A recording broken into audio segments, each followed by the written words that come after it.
तो सबके लिए गुड न्यूज है। और ये गुड न्यूज क्या है कि जीएसटी के रेट कम होने वाले। किस किस आइटम पे रेट कम होने वाले उसकी भी हम बात करेंगे। तो जैसे कि बात हुई थी कि जीएसटी रिफॉर्म्स में सिर्फ जीएसटी के 2 ही रेट रहेंगे, 5% एंड 18% ऑलमोस्ट डिसाइड हो गया है। और जो 40% का जीएसटी रेट रहेगा वो सिर्फ और सिर्फ फ्यू आइटम्स के लिए रहेगा। तो क्या क्या सस्ता हो रहा है? तो हम टेक्सटाइल इंडस्ट्री की अगर बात करते हैं तो यार्न का रेट पहले 5 to 18% तक होता था, अभी वो 5% हो जाएगा। तो टेक्सटाइल इंडस्ट्री के लिए फायदा होगा।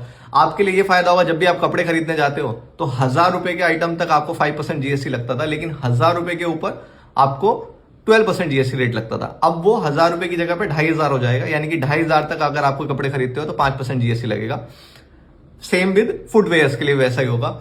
दूसरा फायदा होगा आपका जो फूड प्रोडक्ट्स है, पिकल्स है, जैम्स है, सॉसेस हैं या प्रोसेस फूड्स हैं, वहां पे 12% जीएसटी रेट लगता था, तो वो अब 5% में आ जाएगा। कार्स लवर के लिए गुड न्यूज ये है, अगर आप पहले कॉम्पैक्ट एसयूवी भी आप खरीदते थे तो उसके ऊपर आपको 28+1% सेस यानी कि 29% जीएसटी पे करना होता था, अभी वो 18% हो जाएगा।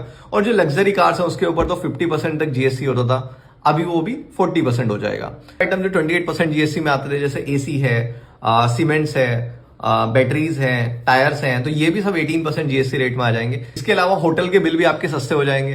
पहले होटल पे आप 1000 से लेके अगर 7500 रुपए तक का अगर आपका होटल का बिल होता था तो 12% जीएसटी आता था, अभी वो भी आपका 5% जीएसटी रेट में आ जाएगा। उसके बाद जो सबसे बड़ा बेनिफिट आ रहा है वो आ रहा है health insurance and life insurance के लिए। पहले जो 18% जीएसटी रेट लगता था अब वो रिड्यूस होके आइदर 5% और 0% हो सकता है। आज जीएसटी काउंसिल मीटिंग का फर्स्ट डे था, कल भी ये जीएसटी काउंसिल मीटिंग चलेगी और कल काउंसिल मीटिंग खत्म होने के बाद प्रेस रिलीज आएगी जिसमें सब कुछ कंफर्म हो जाएगा। तो स्टे ट्यून पैसा बचाने वाली न्यूज के लिए।